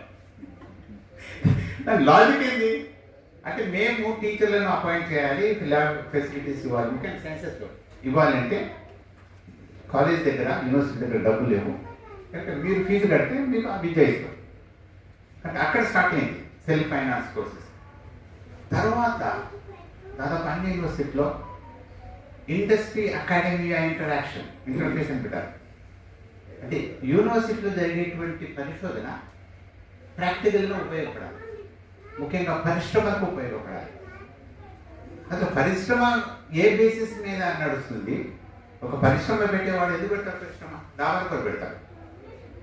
భారతదేశంలో మీరు పారిశ్రామికరణ చూస్తే ఎందుకు పబ్లిక్ సెక్టర్ వచ్చింది అంటే ఎక్కడైతే ఏ రంగంలో అయితే తొందరగా లాభాలు రావో అవి ప్రభుత్వం తీసుకోవాలి. కనుక పరిశ్రమ పెట్టేవాడు కిరాణా షాప్ లాంటి వాడు, లాభం పెట్టిన తొందరలో అతి తొందరలో లాభాలు రావాలి, ఉత్పత్తి జరగాలి, లాభాలు రావాలి. సో అటువంటి దృక్పథం దాదాపు అన్ని పరిశ్రమలు ఆ రకంగానే ఉంటాయి. లాభాలు అంత తొందరగా రాలేదనుకోండి, అప్పుడు ఎక్కువ భూమిని ఇవ్వండి. ఇప్పుడు ఐటీ ఇండస్ట్రీ పెట్టడానికి ఎంత భూమి అవసరం? ఒక 500, 1000 స్క్వేర్ యార్డ్స్ సరిపోతాయి. 50 ఎకరాలు, 100 ఎకరాలు స్పెషల్ ఎకనామిక్ జోన్స్ పేరు మీద అలాట్ చేయనుంది. అంటే అక్కడ ఇండస్ట్రీ, మ్యానుఫ్యాక్చరింగ్, ఫెసిలిటీస్, ప్రాసెసింగ్ కన్నా ఎక్కువ జరిగేది ఏంటంటే రియల్ ఎస్టేట్. డెవలప్మెంట్ అంతా రియల్ ఎస్టేట్ సెంట్రికే. ఇది ఇక్కడనే కాదు, ప్రపంచవ్యాప్తంగా. అంటే ఇది ఇండస్ట్రీ పెట్టి ఉత్పత్తి, అవి వస్తువు ఉత్పత్తి కానీ సేవల ఉత్పత్తి కానీ చేసి లాభాలు పొందని కాదు. ప్రిమిటివ్ అక్యుములేషన్, రైతులకు సంబంధించిన ఆస్తులను ప్రైవేట్ ఆస్తులుగా మార్చడం, దాన్ని మనం ప్రిమిటివ్ అక్యుములేషన్ అంటాం. అది మన ప్రపంచవ్యాప్తంగా కనబడుతుంది. ఆఫ్రికాలో కానీ, సౌత్ అమెరికా, ఏషియా, ఇండియా. కనుక ఈ industry okay academia, university interface తర్వాత సిస్టమేటిక్గా 1990లో నుండి మనకు దాదాపు అన్ని రాష్ట్రాల్లో కొన్ని తీవ్రంగా, వేగంగా, కొన్ని స్లోగా, కొన్ని తేడాలతో దాదాపు అన్ని రాష్ట్రాల్లో ప్రభుత్వ విశ్వవిద్యాలయాలను నీరుగార్చడం, ఫండింగ్ ఇవ్వకపోవడం, అపాయింట్మెంట్స్ చేయకపోవడం, ఫ్యాకల్టీ చేయకపోవడం. ఇది ఈ రోజు కాదు, దానికి దాదాపు 30-35 సంవత్సరాల చరిత్ర ఉంది. దీన్ని మనకు ఆంధ్రప్రదేశ్లో ఈ ప్రాసెస్ను సింప్లిఫై చేసేటువంటి వాడు ప్రముఖుడు చంద్రబాబు నాయుడు. అతను ఇదే కాదు, ఆయన ఏ రంగాల్లో జ్ఞానం అవసరమని కూడా నిర్ణయించింది. చరిత్ర అవసరం లేదు, మనకు టూరిజం కావాలి. నా మధ్య 80లో కాకతీయుస్లో పనిచేశాను. 90లో ఒకసారి కాకతీయుస్ పోతే మిత్రులు మనకి హిస్టరీ డిపార్ట్మెంట్కి పోతే department of history and tourism అని ఉంది. నేను ఆశ్చర్యపోయినా, ఇది డిపార్ట్మెంట్ ఆఫ్ హిస్టరీ కదా, టూరిజం ఎప్పుడు వచ్చిందని. లక్కీ ఏంటంటే హిస్టరీ తీసేసి టూరిజం ఒకటే పెట్టలేదు, హిస్టరీ కూడా ఉంది. ఆయన పోయి మిత్రుల్ని కలిసి ఆయన హెడ్ ఆఫ్ ది డిపార్ట్మెంట్ అంటే చాలా కోపంగా ఉన్నాడు. నేను కోపం తర్వాత మొదటి కోపానికి కారణం ఏందో చెప్పు. చంద్రబాబు నాయుడు 10 లక్షలు ఇస్తాడు టూరిజం యాడ్ చేస్తే అని చెప్పాడు. టూరిజం యాడ్ చేసి అంటే టూరిజం యాడ్ చేసిన బాధపడతలేడు ఆయన. 10 లక్షలు రాలేదు, టూరిజం వచ్చింది డిపార్ట్మెంట్ పేరులో, కానీ 10 లక్షలు రాలేదు. ఇది చంద్రబాబు నాయుడు తెలుసు, చరిత్ర నేర్చితే ఎన్ని లోకుటు విషయాలు తెలుసుకోవాలి. కనుక చరిత్ర చెప్పండి, టూరిజం చెప్పండి. Okay, no ism only tourism అన్నాడు. సో ఇది అంటే కొత్త జ్ఞాన సిద్ధాంతం అనేటువంటిది మనకు ఈ లిబరలైజేషన్ ఇక్కడే కాదు, బయట కూడా. మార్గరెట్ థాచర్ ఇంగ్లాండ్లో ఎట్లా ప్రభుత్వ విద్యా సంస్థలను పట్టించిందో బ్రిటిష్ స్కాలర్స్తో మాట్లాడుతారు. ఒక బ్రిటిష్ ప్రొఫెసర్ చెప్తున్నాడు, నా భార్య స్కూల్ టీచర్గా ఉండేది, ఆమె వదిలిపెట్టింది. ఎందుకు అంటే విపరీతమైనటువంటి ఇబ్బందులు కనిపించడానికి మార్గరెట్ థాచర్ పేరు జరిగింది. కనుక ఉద్యోగం చేయడం వల్ల వచ్చే లాభం కన్నా నష్టం ఎక్కువ అని చెప్పేసి వదిలిపెట్టాను. అది పరిస్థితి. మూడవది ఈ ప్రైవేటు యూనివర్సిటీస్ను ఎంకరేజ్ చేసేటువంటి చట్టాలు జాతీయ స్థాయి తర్వాత ప్రాంతాలు రాష్ట్రాలు. దీంతో మనకు హైదరాబాద్ చుట్టుపక్కల దాదాపు అన్ని ఇంజనీరింగ్ కాలేజీలు యూనివర్సిటీస్ ఉన్నాయి. ఇది cruel joke on university. University అంటే ఇంతకుముందు చెప్పుకుంటే ఎన్ని రకాలైనటువంటి డిపార్ట్మెంట్స్ ఉన్నాయి, డిసిప్లిన్స్ ఉన్నాయి. ఇక్కడ ఓన్లీ ఇంజనీరింగ్ ఉంటుంది, దానికి అనుబంధంగా మేనేజ్మెంట్ ఉంటుంది. అంటే ఏవైతే డబ్బులు ఓకే తీసుకొస్తాయో, ప్రాఫిట్స్ తీసుకొస్తాయో అటువంటి డిసిప్లిన్స్ ఇంట్రొడ్యూస్ చేయడం అంటే నాకు ఈ ప్రైవేట్ యూనివర్సిటీస్ పేరు మీద జరిగినటువంటి విషయం. ఇంకోటి మన Rajasekhara Reddy period free reimbursement అంటే ఉన్నటువంటి ప్రభుత్వ విద్యాలయాలను బలంగా చేయకపోకుండా ప్రైవేట్ విద్యాలయాలను ఎంకరేజ్ చేయడం. ఎట్లా? ఫ్రీ ఇంబర్స్మెంట్. ఇక్కడ అడ్మిషన్ తీసుకుంటే ఫ్రీ ఇంబర్స్మెంట్ చేస్తాం. దాంతోపాటు ఈ ఆరోగ్యశ్రీ ప్రభుత్వ హాస్పిటల్స్ను బలంగా చేయకుండా, స్ట్రెంథెన్ చేయకుండా ప్రైవేట్ హాస్పిటల్స్ని ఎంకరేజ్ చేయడం. దాంట్లో ఎంతో సందర్భాలు జరిగిందని మన పేపర్లో చూసాం. మనం కూడా ప్రత్యక్షంగా మన అనుభవంతో వచ్చినటువంటి విషయాలు చాలా ఉన్నాయి. ఇదంతా ఈ నయా ఉదారవాద నేపథ్యంలో జరిగినటువంటి మార్పు. రెండు రకాలుగా ఒక మార్పు అనేటువంటిది సడన్గా నిర్మాణాత్మకంగా జరగాల్సిన అవసరం లేదు. స్లోగా, ఇంపర్సెప్టిబుల్గా ప్రజల ఆమోదంతో ప్రజల్లో జనరల్గా ప్రభుత్వం ఎమర్జెన్సీ అనంతరం ప్రభుత్వం విడదా ఒక వ్యతిరేక భావన అనేటువంటి మనకు ఉంటుంది. మనం చూసాం ఎలక్ట్రిసిటీ ఆఫీస్ ముందు పోయి క్యూలో నిలబడి ఎలక్ట్రిసిటీ బిల్లు పే చేయడం అయితే పెన్సిల్ పెద్ద పెద్ద క్యూలు ఉండేవి. ఆ క్యూలో నిలబడితే ఒక ఇది ప్రైవేట్కు ఇచ్చేయాలి సార్, ఒక ఆయన నేను అంటే నిలబడినా ఇది ప్రైవేట్కి ఇవ్వాలి సార్, ఇది అంత పనికి మాన్న వాళ్ళు అంటే ప్రజల్లోనే ఒక అభిప్రాయం అనేటువంటిది, ఒక కన్సెన్సస్ ఏర్పడింది. ప్రైవేటు బెటరు, ప్రభుత్వము కాదు అనేటువంటిది. ఇంకా పర్సెప్టబుల్గా, ఇంపర్సెప్టబుల్గా, స్లోగా, మాడ్యులర్ పద్ధతిలో ఈ మార్పు అనేటువంటి చేయడం మనకు దానికి అనుకూలంగానే ఇది జరుగుతుంది. ఇంకో విషయం, యూనివర్సిటీస్ మనం ఇంతకుముందు అనుకుంటా రేషనల్ హేతుబద్ధమైనటువంటి జ్ఞానాన్ని ఉత్పత్తి చేయాలి. ఏ రకమైనటువంటి జ్ఞానం సరైనటువంటిది అనే దాని మీద కూడా మనకు ఒక స్పష్టత ఉండాలి. కొన్ని చాలా యూనివర్సిటీస్లో సిలబస్ మార్పు అనేటువంటి చరిత్రాత్మకంగానే సామాజిక శాస్త్రాలు ఒకవేళ తీసుకున్నట్లయితే ప్రధానమైన 3 శాస్త్రాలు, 3 అంశాలు: రాజ్యము, పౌర సమాజము, ఆర్థికమైన విషయాలు, మార్కెట్. అంటే ఆధునిక సమాజాన్ని అధ్యయనం చేయాలంటే ఈ 3 కేంద్రంగా అధ్యయనం చేయాలి. రాజ్యాన్ని అధ్యయనం చేయడానికి డెవలప్ అయినటువంటిది పొలిటికల్ సైన్స్, పొలిటికల్ ఫిలాసఫీ. సమాజాన్ని అధ్యయనం చేయడానికి సామాజిక శాస్త్రం, సోషాలజీ, ఆంథ్రోపాలజీ. అదే మార్కెట్, ఆర్థిక వ్యవస్థను అధ్యయనం చేయడానికి ఎకనామిక్స్. కనుక ఒక యూనివర్సిటీ అని అనుకుంటే ఈ 3 కంపల్సరీ ఉండాలి. ఈ 3 మౌలికమైనటువంటి సామాజిక శాస్త్రాల్లో ఈ నయా ఉదారవాద నేపథ్యంలో ఒక గణనీయమైన మార్పు జరిగింది. ఏంటి? ఈరోజు పొలిటికల్ సైన్స్, రాజనీతి శాస్త్రంలో మౌలికంగా అడిగే ప్రశ్న ఏంటి? అధికారం, పవర్ ఎక్కడ ఉంది సమాజంలో? సామాజిక రాజకీయ అధికారం ఎటువైపు ఉంది? ఎవరి చేతుల్లో ఉంది? ఎవరు ఉపయోగిస్తున్నారు? ఎవరి కొరకు ఉపయోగిస్తున్నారు? ఇది మౌలికమైన ప్రశ్న. కనుక రాజనీతి శాస్త్రంలో రాజ్యాన్ని అధ్యయనం చేయడం అంటే ప్రధానమైన. అదేవిధంగా ఆర్థిక శాస్త్రంలో ఏంటి? ఆత్మశక్తి అంటే వెల్త్ ఆఫ్ ద నేషన్స్. సమాజంలో సంపద ఎట్లా సృష్టింపబడుతుంది? ఎవరు సృష్టిస్తారు? అట్లా సృష్టించిన సంపద ఎలా డిస్ట్రిబ్యూట్ చేయబడుతుంది?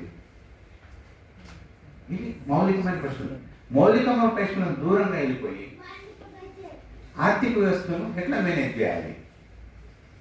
ఎకనామిక్ సైన్స్, పొలిటికల్ ఎకానమీ కాదు, ఎకనామిక్ మేనేజ్మెంట్. అదేవిధంగా పొలిటికల్ సైన్స్లో రాజ్యం గురించి అర్థం లేదు, పొలిటికల్ మేనేజ్మెంట్ లేకపోతే గవర్నెన్స్. మా పిల్లలు వచ్చి సార్ నేను గవర్నెన్స్ మీద పిహెచ్డీ చేస్తాను. అసలు గవర్నెన్స్ అనే కాన్సెప్ట్ ఉండే చరిత్ర ఏంటి? దేన్ని స్థానంలో దేన్ని స్థానభ్రంశం చేసి గవర్నెన్స్ ప్రదర్శించింది వాడికి ఏం తెలియదు. ఎందుకు వరల్డ్ బ్యాంక్ డాక్యుమెంట్ ఫస్ట్ సారి 1980లో 90లో ఈ కొత్త భాషను ప్రవేశపెట్టింది. మేనేజ్మెంట్, గవర్నెన్స్, పబ్లిక్ అడ్మినిస్ట్రేషన్ కాదు, పబ్లిక్ మేనేజ్మెంట్. చూడండి, సామాజిక శాస్త్రాల యొక్క భాష ఈరోజు ప్రపంచంలో అతిపెద్ద రీసెర్చ్ చేసేటువంటి సంస్థ ఇది వరల్డ్ బ్యాంక్, IMF. వాళ్ళ రచనలను పెద్ద పెద్ద పబ్లిషర్స్, ఆక్స్ఫర్డ్ యూనివర్సిటీ లాంటి వాళ్ళు ప్రొఫెసర్ అంటే గౌరవం. ఆక్స్ఫర్డ్ యూనివర్సిటీ పబ్లిష్ చేయాలంటే చాలా స్టాండర్డ్ పుస్తకం అంటే. అంటే జ్ఞానాన్ని ప్రొడ్యూస్ చేసే సంస్థ యూనివర్సిటీస్ కాదు ఈరోజు, అంతర్జాతీయ సంస్థలు, వరల్డ్ బ్యాంక్, IMF లాంటి సంస్థలు. అదేవిధంగా ప్రైవేట్ యూనివర్సిటీస్, అంతర్జాతీయ ప్రాంతీయ పరివేశ యూనివర్సిటీస్. జ్ఞానం యొక్క చరిత్రాత్మకంగా ఒక బలమైనటువంటి తాత్విక పునాదిపై నింపుకున్నటువంటి జ్ఞానాన్ని ఏదో, జ్ఞాన విభజన ఏదో, డిసిప్లినరైజేషన్ ఆఫ్ నాలెడ్జ్ ఏదో, అవి అన్ని మౌలికంగా మార్చబడడం అనుకుంటే ఈరోజు మనం చూస్తున్నాం. కానీ ఈ మొత్తం యొక్క ఇంకా డీటెయిల్స్ పోవడం సాధ్యం కాదు, ఇప్పటికి చాలా తెలుసు. దీని యొక్క ప్రభావం ఏంటి, దేనిపైన ప్రభావం ఏంటి? ప్రజల జీవితంలో తర్వాత న్యాయం, జస్టిస్ పైన ప్రభావం ఏంటి అనేటువంటి విషయం. మనం ఏవైతే మంచి సమాజానికి మౌలికమైన అంశాలు అనుకుంటామో వాటి నుండి దృష్టి పూర్తిగా మరణించబడడం అంటే ఈరోజు మనం చూస్తాం. ప్రజాస్వామ్యం అంటే ఏంటంటే పీరియాడిక్ 5 సంవత్సరాలకు 4 సంవత్సరాలకు, కొన్ని దేశాలు 4 సంవత్సరాలకు, కొన్ని 5 సంవత్సరాలకు ఎన్నికలు జరగాలి. ఎన్నికలు జరిగితే ప్రజాస్వామ్యం ఉంటుంది. పొలిటికల్ పార్టీలు కూడా చూడండి, భారతదేశంలో ప్రాదేశిక ప్రపంచంలో ఏ పొలిటికల్ పార్టీ కూడా ఒక సామాజిక ఏజెండా ఉందా? లేదు. ఏంటి అన్ని పొలిటికల్ పార్టీస్ ఉండే ఏజెండా ఏంటి? ఎన్నికల్లో ఎలా గెలవాలి. వాళ్ళు ఎంత ఆ రంగంలో ఆశ్చర్యపోయిందంటే ఎన్నికలై రిజల్ట్స్ వస్తుంటే నెక్స్ట్ 2వ ఎలక్షన్లో కూడా మేమే గెలుస్తామంట. 5 సంవత్సరాల తర్వాత జరిగే ఎలక్షన్లో కూడా మేమే గెలుస్తామని వీళ్ళు ప్రకటిస్తాడు టీవీలో. అసలు నువ్వు ఎన్నుకోబడిన తర్వాత నువ్వు చేయాలి కదా, పర్ఫార్మెన్స్ చేయాలి కదా. కనుక ఎలక్షన్ సెంట్రిజం దాదాపు అన్ని పొలిటికల్ పార్టీ ఒక నాయకుడి కేంద్రంగా, అతని కుటుంబం కేంద్రంగా, మౌలికంగా కులం కేంద్రంగా. మీరు కళ్ళు మూసుకొని భారతదేశంలో ఏ పొలిటికల్ పార్టీ గురించి ఆలోచించినా ఒక నాయకుడు, అతని కుటుంబం, అతని కులమే కనబడుతుంది. కనుక విశ్వవిద్యాలయం ఏం చేయాలి? ఈ రకంగా ఏర్పడినటువంటి ప్రజాస్వామ్యం మీద పేరు మీద జరుగుతున్నటువంటి రాజకీయాలను నిశ్చితంగా విమర్శన చేయాలి. ఈరోజు దాదాపు అన్ని అంటే దేశంలో ప్రముఖులైనటువంటి రాజనీతి శాస్త్రవేత్తలు అనుకునే వాళ్ళందరూ ఏం చేస్తున్నారు? ఎన్నికలను అధ్యయనం చేస్తున్నారు. ఒక CSDS అనే సంస్థ ఢిల్లీలో ఉంది. అది అన్ని యూనివర్సిటీస్లో ఈ ఎన్నికలను ఎన్నికల ముందు సర్వే చేయడం, ఆ డేటా తీసుకోవడం, వ్యాసాలు రాసుకోవడం. దాన్ని టీవీ ఎంకరేజ్ చేస్తుంది, న్యూస్ పేపర్స్ ఎంకరేజ్ చేస్తాయి, పత్రికలు కూడా ఎంకరేజ్ చేస్తాయి. ఎన్నికల మీద రాయండి. నాకు తెలుసు చాలామంది వెరీ బ్రిలియంట్, మంచి యూనివర్సిటీలో ట్రైన్ అయిన వాళ్ళు, ఢిల్లీ యూనివర్సిటీ, JNU అంతా మన మిత్రులే. సో వాళ్ళు సెమినార్లో కలిసినప్పుడు చెప్తున్నారు, అసలు జీవితంలో ఎలక్షన్ తప్ప ఇంకేం లేదా. ఎలక్షన్ స్టడీ అన్నటువంటి ఎటువంటి ఎవ్రీడే ఉదయం చేసి మార్నింగ్ బ్రష్ చేయడం లాంటిది. అంటే మీరు ఏం చేస్తున్నారు? రోజంతా బ్రషింగ్ చేస్తున్నారు, కళ్ళు ఊడిపోతాయి. ఒక పొలిటికల్ సైంటిస్టు ఎలక్షన్ కాదు, ఇంకా చాలా విషయాలను, కీలకమైనటువంటి సైద్ధాంతిక సామాజిక విషయాలను చర్చకు పెట్టాలి కదా, విశ్లేషించాలి కదా. ప్రజాస్వామ్యం ఏ రూపంలో ఉంది, దానిలో ఉన్నటువంటి లోటుపాట్లు ఏంటి, ప్రజల హక్కులు ఏంటి, ప్రజల సామాజిక, ఆర్థిక, రాజకీయ జీవితం ఏ విధంగా ఉంది, ఎన్నో ప్రశ్నలు. వీటన్నిటిని పక్కదారి పట్టించేసి ఇటువంటి పరిశోధనను ప్రభుత్వ సంస్థలు కూడా UGC కానివ్వండి, అంతకుముందు UGC తర్వాత ICS రావడం, డబ్బులు ఇచ్చి ఎంకరేజ్ చేసింది. ఎలక్షన్ స్టడీ అంటే డబ్బులు ఉన్నాయి. అదే మీరు ఒక పొలిటికల్ పార్టీని తీసుకొని దాని యొక్క అంతర్గత నిర్మాణము, దాంట్లో ప్రజాస్వామ్యం ఉందా లేదా అని ఒకవేళ మీరు స్టడీ చేస్తామన్నాను. ఉదాహరణకు మీరు సంపద ఎట్లా సృష్టింపబడుతుంది, ఎట్లా విభజింపబడుతుంది అని నేను రీసెర్చ్ చేస్తానంటే ప్రభుత్వ సంస్థలు ఏ సంస్థలు నేను ఎంపిక. అదే కాకుండా బీదతనాన్ని పవర్టీ స్టడీ చేస్తాను అనుకోండి, ఒక బ్రహ్మాండంగా డబ్బులు వస్తాయి. పవర్టీ స్టడీ బీదలు ఎవరున్నారు, బీదతనం ఎట్లా పెరిగింది తగ్గింది అని అధ్యయనం చేస్తే ప్రభుత్వాలకు, రాజ్యానికి, ఇక్కడ ఆధిపత్య వర్గాలకి పెద్ద నష్టం లేదు.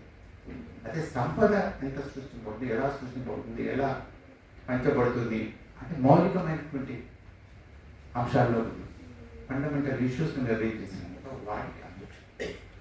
కనుక ప్రతి రంగంలో ఉదాహరణకు ఇంగ్లీష్ డిపార్ట్మెంట్స్లో ఈరోజు మీరు పోతే ఇంగ్లీష్ డిపార్ట్మెంట్ భాషా డిపార్ట్మెంట్స్, ఇంగ్లీష్ కానీ తెలుగు కానివ్వండి ఏది వాళ్ళు చెప్పాల్సింది ఏంటి? సాహిత్యము, సాహిత్య చరిత్ర, సాహిత్య విమర్శ. కానీ చాలా ఇంగ్లీష్ డిపార్ట్మెంట్స్లో ఇంగ్లీష్ స్పీకింగ్ స్కిల్, ఈవెన్ ఇంటర్వ్యూలో కూడా ఇంగ్లీష్ స్పీకింగ్ స్కిల్స్ ఎట్లా చెప్తారు, కొత్త కొత్త టెక్నిక్ల ద్వారా ఎట్లా చెప్తారు. ఇది ఎందుకు ఇంగ్లీష్ స్పీకింగ్ స్కిల్ ఉంటే మీకు ఐటీ కంపెనీల్లో, అమెరికాలో, యూరోపియన్ ఐటీ కంపెనీలో జాబ్స్ వస్తాయి. కనుక జ్ఞానం మొత్తం, నాలెడ్జ్ అనేటువంటి దాన్ని అవసరం చుట్టూ, యూటిలిటీ చుట్టూ తిప్పడం అనేటువంటిది ఈరోజు నయా ఉదాహరణ నేపథ్యంలో చూస్తాం. దానికి ఉండేటువంటి క్రిటికల్ ఎడ్జ్ అనేటువంటిది పూర్తిగా బ్లెండ్ చేయబడేటువంటి ఈ నేపథ్యంలో విశ్వవిద్యాలయాల్లో ఒక మౌలికమైనటువంటి సామాజిక మార్పు అంటారు. ముఖ్యంగా ఎమర్జెన్సీ అనంతరము, ఎమర్జెన్సీ కన్నా ముందు మీరు ఏ విశ్వవిద్యాలయమో ఏ మంచి కాలేజ్ అయినా చూసినట్లయితే దాదాపు ఒకే రకమైనటువంటి బ్యాక్గ్రౌండ్ వచ్చేటువంటి విద్యార్థులు ఉండేవారు. మధ్యతరగతి, well to do families, educated families. మీరు ఏ యూనివర్సిటీ ఉస్మానియా కూడా. కనుక ఈ ఒకే రకమైనటువంటి కామన్ క్యారెక్టర్ ఉండడం వల్ల తమాషా చెప్పాలంటే ఇవన్నీ క్యాస్ట్ లెస్ యూనివర్సిటీస్. 1970 వరకు నా బాగా నాకు ఒక 10 సంవత్సరాలు స్నేహంగా ఉన్నా కూడా ఒకటి క్యాస్ట్ ఇంకోటి తెలియదు. అంటే మేమంతా క్యాస్ట్ లెస్ కండిషన్లో ఉన్నాం. ఎందుకంటే పబ్లిక్ సంస్థల్లో కులం అనేటువంటి ప్రధానంగా కనబడలేదు. ఎందుకు అంటే అక్కడ వచ్చేటువంటి వాళ్ళలో ఎంత తేడా లేదు. ఇది ఒక ప్రపోజిషన్. అంటే మా ఊర్లో ఉంది అంటే మీ ఊరి గురించి మాట్లాడుతాను నేను. మోడర్న్ యూనివర్సిటీ, మోడర్న్ కాలేజ్ గురించి మాట్లాడుతాను. కొన్ని ప్లేసెస్లో అయితే ఒకటి నిజాం కాలేజీలో 1970లో విద్యార్థిని తెలుగు వాడేవాడు కూడా లేకపోయేది. అందరు ఇంగ్లీషు లేకుంటే హిందీలో మాట్లాడేవాడు. ఎప్పుడైనా దెబ్బ తగిలితే అమ్మ అని అంటారు, అరే ఇప్పుడు మనవాడే లేదా తెలుగు అనుకునేవారు. అంటే ఆ రోజు నిజాం కాలేజీలో చాలా మంది విద్యార్థులు బయటి రాష్ట్రాల నుండి వచ్చే వాళ్ళు ఉండేవారు. అందరు ఇంగ్లీష్. కనుక ఒకరి క్యాస్ట్ ఒకరికి తెలియదు, తెలుసుకునే అవసరం కూడా లేదు. ఎమర్జెన్సీ తర్వాత భారతదేశంలో ఒక గణనీయమైన క్వాలిటేటివ్ చేంజ్ అనేటువంటి వచ్చింది. రోహిత్ వేమలను అర్థం చేసుకోవాలంటే ఈ సోషలాజికల్ షిఫ్ట్ అనేటువంటిది మనం అర్థం చేసుకోవాలి. మొట్టమొదటిసారి ఒక గణనీయమైన సంఖ్యలో మొదటి జనరేషన్ విద్యార్థులు, తల్లిదండ్రులు ఇప్పటికీ మా ఎంఏ పిల్లలు మాట్లాడితే మేము వ్యవసాయ పిల్లలసారి వాళ్ళకేం చదువుతారు, మా ఇంట్లో నేనే మొదటి స్కూల్కు యూనివర్సిటీకి వచ్చినటువంటి వాళ్ళు పెద్ద అచీవ్మెంట్. మొదటి జనరేషన్ లిటరేట్స్, రూరల్, వర్నాకులర్, ఎటువంటి ఇంగ్లీష్ జ్ఞానం లేనటువంటి టీచర్లకే ఇంగ్లీష్ రాదు స్కూళ్ళల్లో, ఇక వీళ్ళు పిల్లలకి ఏం పెడతారు. కనుక భాషాపరంగా, సామాజిక నేపథ్యం పరంగా, ఆర్థిక స్థితి పరంగా ఒక డిఫరెంట్ క్లాస్ ఆఫ్ స్టూడెంట్స్ మనకు యూనివర్సిటీస్లోనికి, హైయర్ ఎడ్యుకేషన్ సెంటర్స్లో రావడానికి జరుగుతుంది. ఎప్పుడైతే ఈ కొత్త తరం రావడం జరిగిందో యూనివర్సిటీలో వైవిధ్యత అంతవరకు అప్పర్ క్లాస్, అప్పర్ మిడిల్ క్లాస్గా ఉండేటువంటి యూనివర్సిటీస్ కొత్త వారు. దీనికి అనుబంధంగానే ఇంకో ప్రాసెస్ మనకు కనబడుతుంది. 70-80లో చాలా అప్పర్ కాస్ట్ విద్యార్థులు ఈ ప్రాంతీయ యూనివర్సిటీస్ని వదిలిపెట్టి సెంట్రల్ యూనివర్సిటీస్ లేకపోవడం అనేది. ఆల్బర్ట్ హర్ష్మ్యాన్ అనేటువంటి ఒక అమెరికన్ చరిత్రకారుడు వాయిస్ లాయల్టీ అనే పుస్తకం రాశాడు 1960లో. ఆ పుస్తకంలో ఒక మంచి ఇంట్రెస్టింగ్ విషయం చెప్తారు. ఒక సంస్థ మనకు ఉపయోగపడుతుంది అనుకుంటే ఆ సంస్థ లేదా లాయల్టీ ఉంటుంది. ఆ సంస్థ క్షీణిస్తుంది, దానిలో భాగంగా ఉండి మనం దాన్ని మెరుగుపరచలేము అనుకున్నప్పుడు ఆ సంస్థను వదిలిపెట్టి వెళ్ళిపోతాం, ఎగ్జిట్.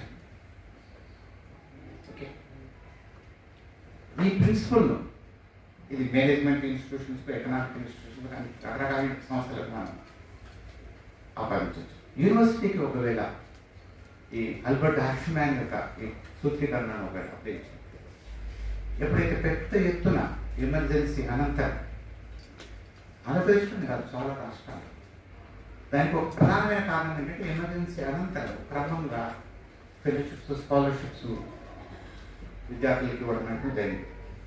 అట్లీస్ట్ సోషల్ వెల్ఫేర్ హాస్టల్స్లో ఈ యూనివర్సిటీస్లో మెస్ బిల్లు ప్రభుత్వం భరించడం అనేటువంటి కాలేజెస్. సో అంటే ఇది పెద్ద ఎత్తున ఈ మొదటి జనరేషన్ విద్యార్థులు రావడంతో ఇక్కడ ఉన్నటువంటి ఎలీట్ వర్గం ఒక రకమైన రెస్ట్రిక్షన్స్. ఏంటి ఫారిన్ బాడీస్ ఎందుకు మన దగ్గర వస్తున్నారు? అసలు విద్యకు నేచురల్గా ఒక బయాస్ అనేటువంటి ఉంది. దాంతో నేను ఒక ప్రపోజిషన్ హైపోథెసిస్ ముందు పెడుతున్నా. అంతవరకు నేను ఇంతకుముందు చూసినట్టే క్యాస్ట్లెస్నెస్ అనేటువంటిది ఉన్నటువంటి విశ్వవిద్యాలయాల్లో క్యాస్ట్ అవేర్నెస్ పెరిగింది. అంటే వీళ్ళు different, Hegelian principle of constitution development, they are different from us. How are they different from us? అప్పుడు వీడి ఆర్థిక స్థితి ఏంటి, వీడి ఫ్యామిలీ బ్యాక్గ్రౌండ్ ఏంటి, వీడి కులం ఏంటి, ఇవన్నీ ప్రశ్నిస్తాయి. ఇంకా హర్ష్మ్యాన్ యొక్క సూత్రీకరణ ప్రకారంగా ఈ యూనివర్సిటీస్ ఇంత పెద్ద సంఖ్యలో వీళ్ళు రావడంతో మనకు సరైనది కాదు, it's not suitable to us. Gradually exit కావడం, వెళ్ళి వెళ్ళిపోవడం. ఇదే టైంలో మనకు చాలా కేంద్రీయ విశ్వవిద్యాలయాలు రావడం అనేటువంటి మనకు జరుగుతుంది. ఇది ఒక సిగ్నిఫికెంట్ డ్రాస్టిక్ సోషలాజికల్ చేంజ్ అనేటువంటి మన హైయర్ ఎడ్యుకేషన్ సీనియర్గా వస్తుంది. ఓకే, ఈ కింది వర్గాలు, కింది కులాలు ఈ సెంట్రల్ యూనివర్సిటీ ప్రపోజల్ మొదలుపెట్టి ఇక్కడ ఆగలేదు. మరి సెంట్రల్ యూనివర్సిటీలో కూడా వస్తున్నారు. ఇప్పుడు చూడండి, జేఎన్యూ లాంటి యూనివర్సిటీ, జస్ట్ ఒక క్లాస్ మొత్తం నేను అక్కడ సెమినార్ గారు మిత్రులు చెప్తున్నారు, ఈ బీజేపీ ప్రభుత్వం వచ్చి విపరీతమైనటువంటి దుష్ప్రచారం చేసిన తర్వాత చాలా రాష్ట్రాల నుండి అమ్మాయిలు రావడం బంద్ చేసింది. యూపీ, బీహార్, రాజస్థాన్, మధ్యప్రదేశ్ లాంటి. ఎందుకంటే చాలా విపరీతమైనటువంటి ఇది ఫ్రీ సొసైటీ అయిన ఒక ప్రచారం జరిగింది. మీకు తెలుసు కదా, ఆమె ఎడ్యుకేషన్ మినిస్టర్. అది ఈ టెలివిజన్, ఈ మీడియా ద్వారా విపరీతంగా చాలా సమాజాలు తీస్తుంది. అంటే అమ్మాయిలను పంపడం ఇది ఒక డెమోక్రటిక్ స్పేస్గా ఉంది. ఒక ప్రోగ్రెసివ్ ఇన్స్టిట్యూషన్ ఉన్నటువంటి జేఎన్యూ యొక్క క్యారెక్టర్ ఏ రకంగా ఎంత తక్కువ టైంలో ఏ రకంగా మారిపోయింది. కానీ ఈ నేపథ్యంలో, ఈ సోషలాజికల్ షిఫ్ట్ నేపథ్యంలో మనం ఈ ప్రైవేటీకరణ అనేటువంటి దాన్ని ఇప్పుడు ఢిల్లీ చుట్టూ, హైదరాబాద్ చుట్టూ అసలు ఎవరైనా కేటలాగ్ చేయాలి ఎన్ని ప్రైవేట్ యూనివర్సిటీస్ వచ్చాయి.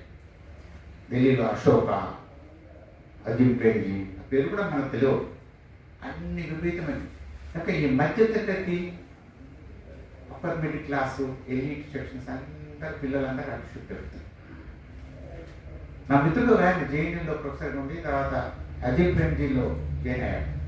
జాయిన్ అయ్యి ఒక 6 నెలలో 8 నెలలు పనిచేసి తర్వాత వెళ్తూ హైదరాబాద్ వచ్చి నన్ను కలిసాడు. అక్కడ మాట్లాడుతున్నాడు, అది యూనివర్సిటీ కాదు, బెంగళూరులో అజిమ్ ప్రేమ్జీ యూనివర్సిటీ కాదు, అది ఒక స్కూల్ లాగా ఉంది. జేఎన్యూ యూనివర్సిటీ చూసిన తర్వాత ఇది చాలా నేనన్నా వస్తామని నేను ఎందుకు పోయినా అక్కడికి,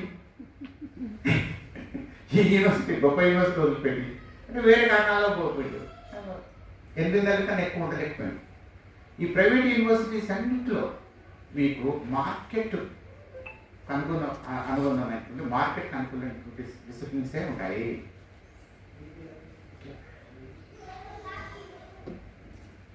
మానవ జ్ఞానానికి సంబంధించినటువంటి మౌలికమైనటువంటి ప్రశ్నలు వేసేటువంటి మానవ జ్ఞానానికి సంబంధించినటువంటి డిసిప్లిన్స్ ఉండనే ఉండవు. కనుక market logic, knowledge market logic ఏ రకంగా ఆపరేట్ అవుతుందో మనం నిర్వహిస్తాం. అంటే జ్ఞానపరంగా, నాలెడ్జ్ పరంగా ఓకే మనం ముందుకు పోతున్నాం, వెలికిపోతున్నాం. సిగ్నిఫికెంట్ ఇంపోరిష్మెంట్. ఓకే, ఇది ఒకవైపు. రెండవ వైపు ఈ విద్యార్థులు యూనివర్సిటీలో రావడంతో కొత్త ప్రశ్నలు లేవనెత్తుతున్నారు.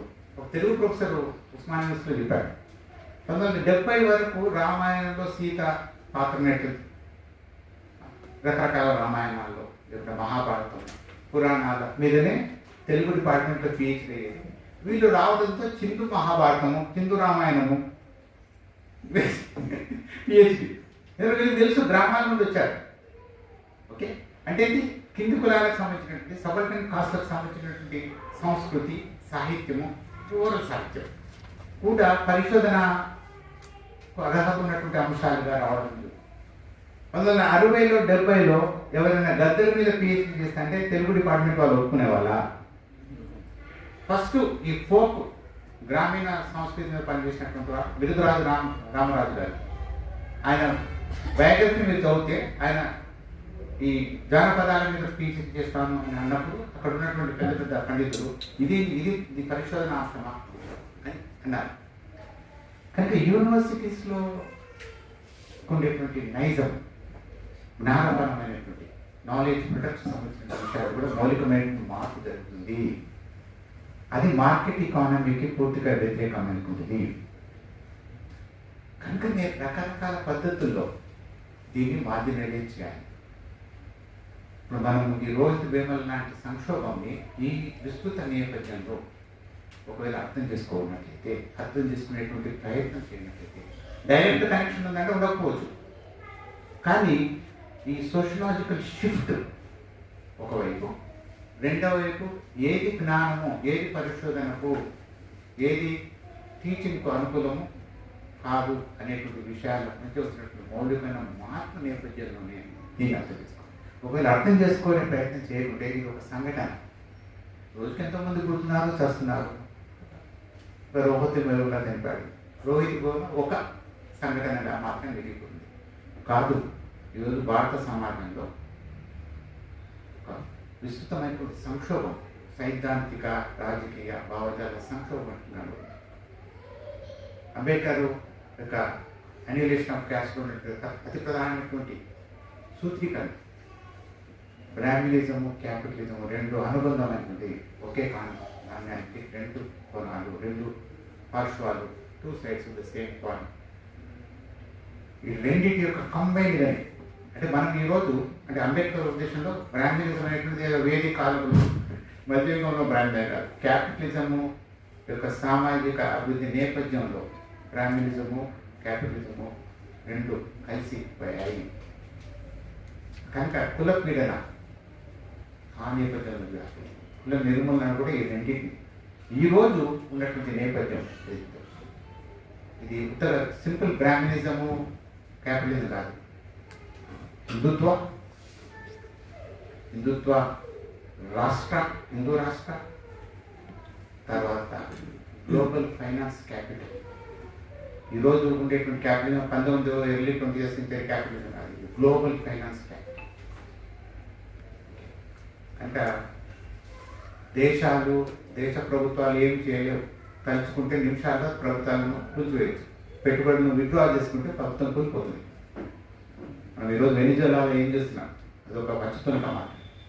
అదొక ప్రపంచంలో అన్ని దేశాల ఆర్థిక వ్యవస్థలు ఈ అంతర్జాతీయ పెట్టుబడి global international finance capital penetrate అయిపోయి బలంగా ఉంది. కనుక అది విత్డ్రా అయిందంటే ఇవన్నీ కొలాప్స్ అయిపోతాయి. అటువంటి స్థితిలో మనం ఈరోజు ఉన్నాం. కనుక ఎడ్యుకేషన్ కూడా ఈ విస్తృతమైనటువంటి అంతర్జాతీయ పొలిటికల్ ఎకానమీ నేపథ్యంలో, నియో లిబరల్ పొలిటికల్ ఎకానమీ నేపథ్యంలో అర్థం చేసుకోవాలి. కనుక రోహిత్ వేముల ఒక సంఘటన కాకుండా కాదు. నిర్మాణాత్మకమైన ప్రక్రియలో భాగంగా మనం చూడాలి. యాంటీ కాస్ట్ ముందు ఉన్నటువంటి సవాళ్ళు ఇంకా చాలా తీవ్రమైనటువంటి సంస్థాగతమైనటువంటి వ్యవస్థాపరమైనటువంటి సవాళ్ళు. నేను ఓన్లీ పైన టచ్ చేయడానికి ప్రయత్నం చేశాను. ఇంత విస్తృతమైనటువంటి ఇంత డీప్గా ఉండేటువంటి విషయాన్ని అన్ని అంశాలతో చర్చించడం సాధ్యం కాదు. మరి కొద్ది మేరకు నేను ప్రయత్నం చేశాను. దీన్ని మనము నిరంతరం చర్చించి దీని యొక్క లోతులు అర్థం చేసుకునేటువంటి ప్రయత్నం చేయాలి. ఐ థింక్ మిగతా శిక్షణలో మిత్రులు దీనికి సంబంధించిన విషయాల గురించి మాట్లాడారు. Thank you very much for your patience.